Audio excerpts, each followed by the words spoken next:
Universal Theme Park Adventure on GameCube, a game based on a theme park that was based on movies by Universal Studios, the giant movie-making machine that made some of the greatest films of all time, from the classic monster movies of the 30s and 40s to the Spielberg masterpieces like Jaws, E.T., and Jurassic Park. Over the years, Universal has celebrated its movie legacy by slowly converting its Hollywood studio location into a big amusement park for the public and destroying film history. You know the Opera House set from the classic Phantom of the Opera that stood on stage 28 for 90 years? Destroyed. The oldest surviving movie set in history, gone overnight to make way for a Harry Potter ride. But, hey, Universal Theme Park was still a lot of fun. You know, in the Back to the Future DeLorean, and then there's volcanoes and then you're riding the bike with E.T., and then the truck comes and almost hits you, and then you're on the waterfall, and then the T-Rex comes out, and then Jaws is jumping out of the water, and King Kong shaking the tram, and then there's the earthquakes, and then those other movies that you don't even know what the they are, nobody cares. It was awesome. By the 90s, this whole theme park idea was so huge, they opened up a new one in Florida. This is when Nintendo helped advertise it in the movie The Wizard, and then in 2001, Nintendo started promoting it again with this game, which I think sounds awesome. What a great idea to take all these movies and put them into one, using the theme park as a way to tie them all together, and on a new advanced console. How could you go wrong?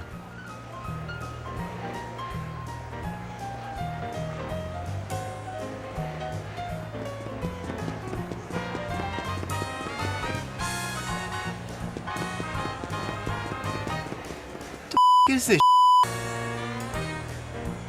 You're a kid running around the park. While the graphics are fine and definitely seem to represent the basic idea of what a Universal theme park looks like, the camera angles are a problem. First of all, it never moves. You know how in most other three-dimensional games like Super Mario 64, which came out years before, the camera follows the character around?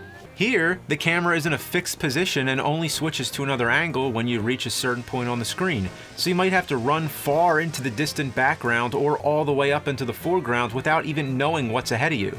So finding your way around is a total nightmare. Sometimes when you come to a new screen, you start out in the background. You're just a tiny dot somewhere on the screen, obscured by a crowd of people. Where am I? Oh, there I am. It's like a game of Where's Waldo. Now let's get on some rides. What's this? There's a line? Yes, at theme parks you have to wait in lines, but why'd they include that in the game? Could they have left that out? But this is even worse than real life because Woody Woodpecker won't even let you get in the line, even though there's less than 10 people. Could you imagine going to Universal and the lines are that short? That would be your lucky day. That would be like a 2-minute wait. But no, Woody's gotta send you away. Like, go away. You Woody Bunny Pecker piece of. You know what you have to do to get in the line? You would never believe this. You have to pick up trash and put them in trash cans.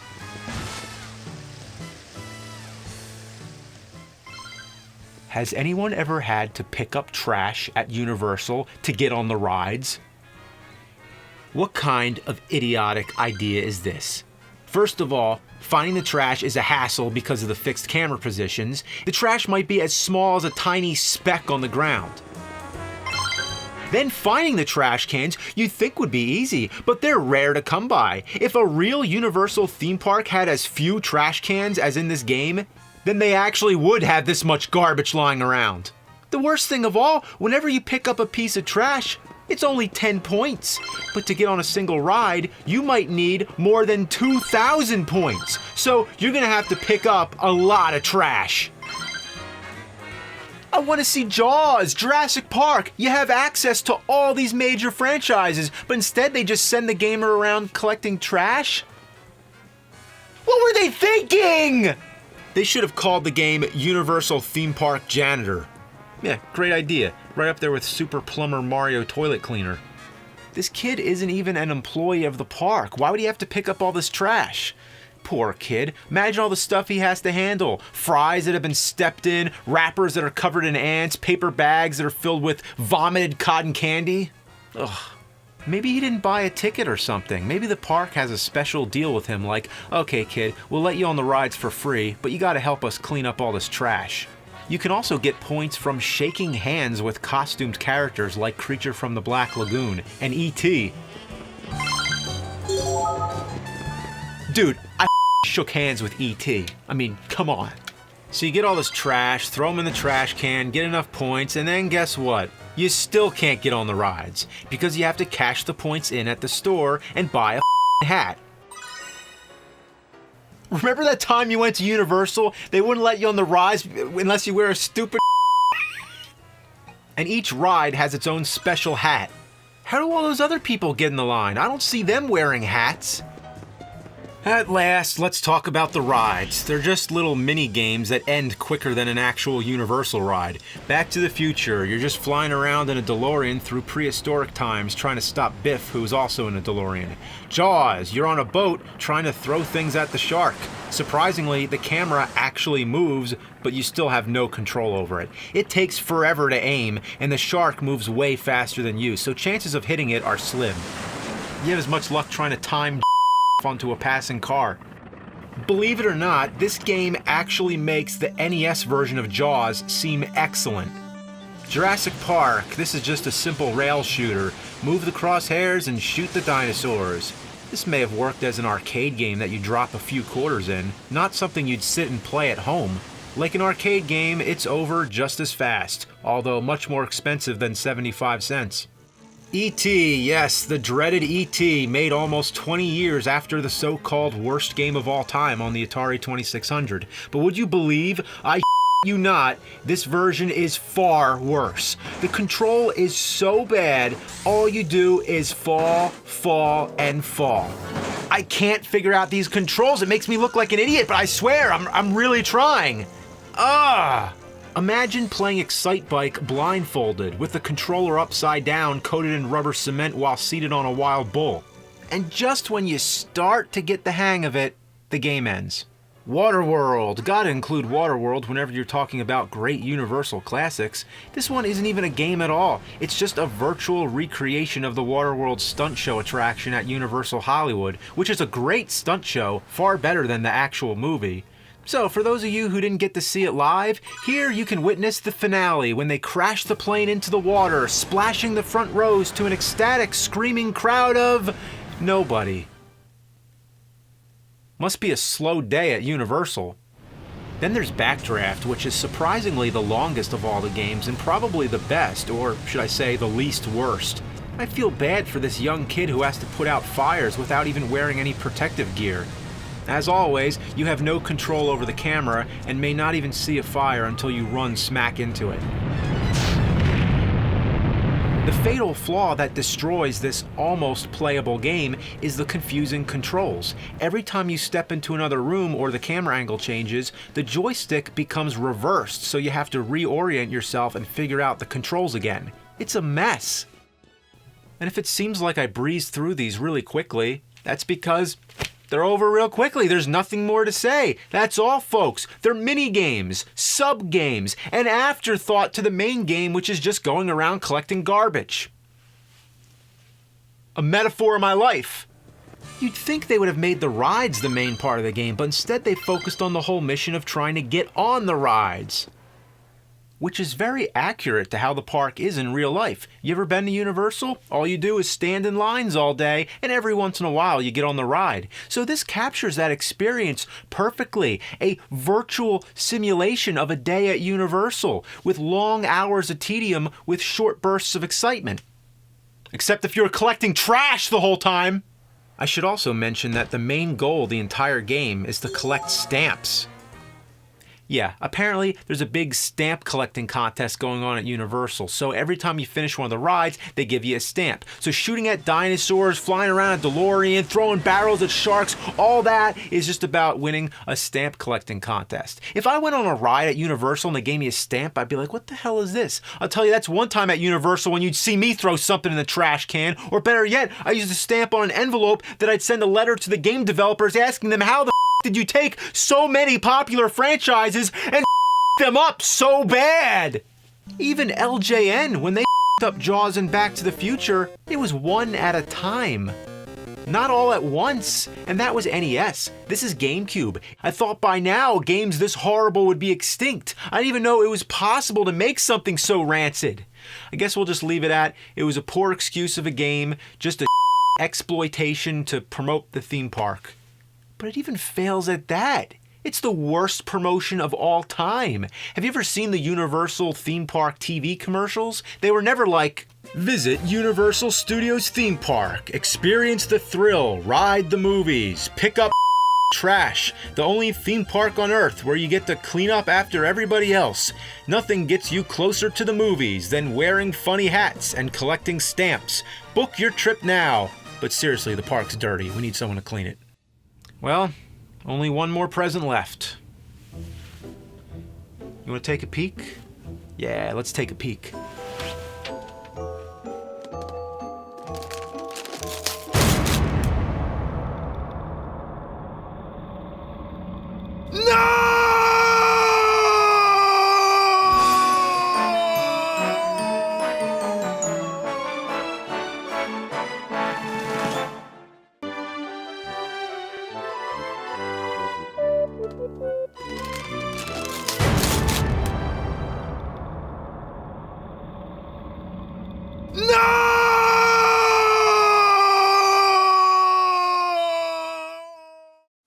It can't be. LJN made a video game console. It's bad enough they already monopolized the genre of dysfunctional video games, but now they make a whole console. The biggest turd LJN ever. Let's take a look. Hours of creative fun, oh, I'm sure.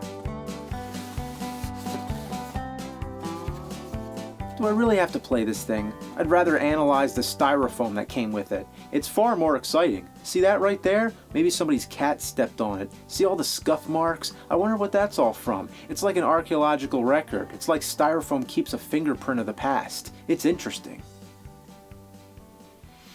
Okay, let's cut the let's hook this thing up. Oh no, oh no, oh no! Oh, I hate these. These things come from hell. These are the devil's pitchforks that you have to screw on the back of your TV. The box says it's for ages 5 and up. Adult guidance needed for hookup. I think we're going to need more like spiritual guidance. So we plug this in and here we go.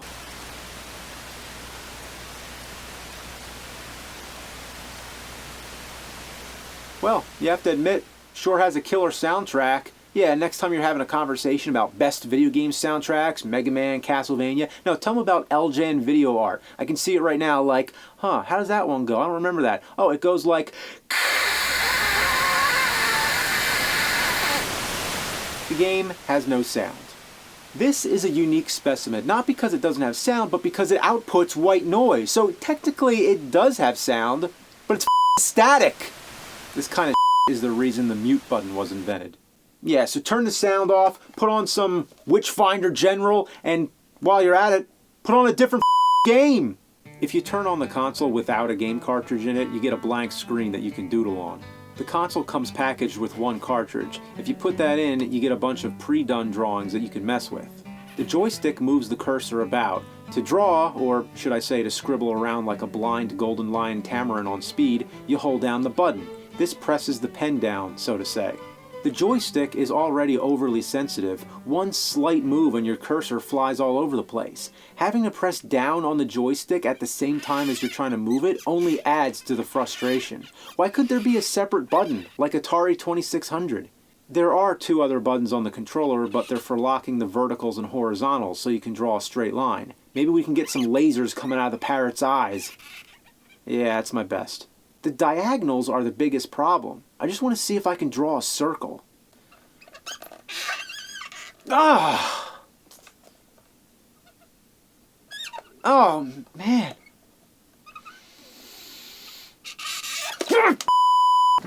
That's it. With my best practice, that's the best circle I can possibly draw. I can draw rounder shapes on an Etch-a-Sketch. That's my best spiral. That's my best person.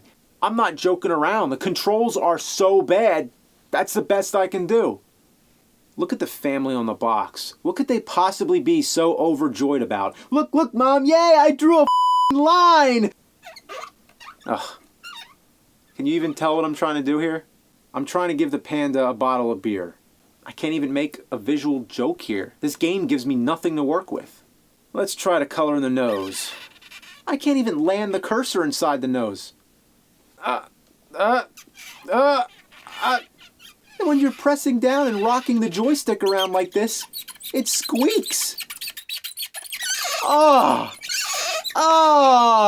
That's awful. This is worse than the static, and this you can't turn down. So, guess you gotta get some really strong earmuffs. And just to add insult to injury, on the box, the panda is colored in perfectly. How can you market it as a coloring program when there isn't even a way to color anything in? Ugh. Should there be a paint bucket tool? That's the most basic thing. Why is there no paint bucket tool? Even Color a Dinosaur, which I thought was the worst coloring game ever made, even that had a paint bucket tool. This makes Color a Dinosaur look amazing. I've made better drawings as a kid in Microsoft Paint. Seriously, these are my actual drawings as a kid done in Microsoft Paint. Does LJN Video Art have any good aspects? Well, I guess you can change the color of the pen. You can change the color of the background. You can erase 1 pixel at a time. This is the worst thing ever. Etch-a-Sketch is better than this, and that doesn't even need electricity or forks to screw in your TV.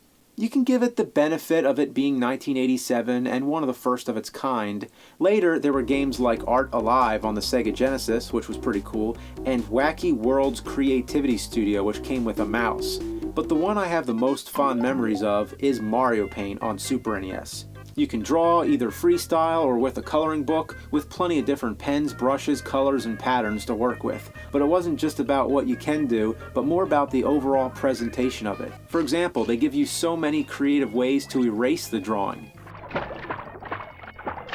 It's unnecessary, but it's cool.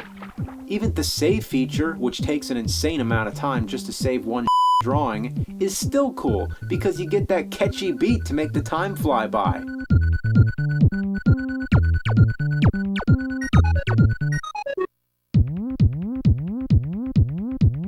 The sound effects are so enjoyable. I mean, it's awesome just the way when you click on the different color sets, it goes higher in pitch.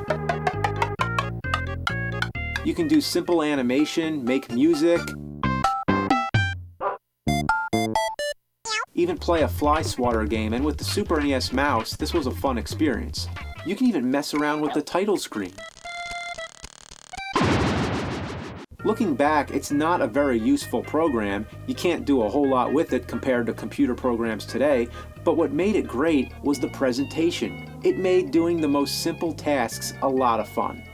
LJN Video Art is not fun at all. It's a disaster. No human being should ever have the misfortune of playing this. And yes, the styrofoam was more interesting. It doesn't even qualify as a video game console, but it comes with cartridges, so I guess technically it is a video game console. Well, then it's the worst video game console of all time. LJN has really outdone themselves this time. The only thing worse would be to play it on the Rollin' Rocker. Yeah, imagine that. So, this concludes this marathon of crap. 12 relics from the of the past. Hope you enjoyed it. Enjoyed in a strange way, I guess. You know, why do we focus on the bad memories? Why are we sentimental over the crappy past? I don't know, but I do know that the things of yesterday that were worthless, you've all found some way to give them worth. You've done this, I've done this, we've all found ways to just make the best of things, I guess. Maybe you're having a good holiday season, or a bad one, or an indifferent one. Whatever the case, I just wanted to bring you some joy. Hopefully you got a laugh, or even just a chuckle, because it's that time of year where everybody make happy, be a comedian. With all sincerity, have a Merry Christmas, Happy Holidays in general, and I'll see you in 2015. Get ready for those self-lacing shoes, hoverboards, and flying cars! He's playing some games, the worst he recalls. He's gonna find out which one sucked the most. The angry video game nerd is here.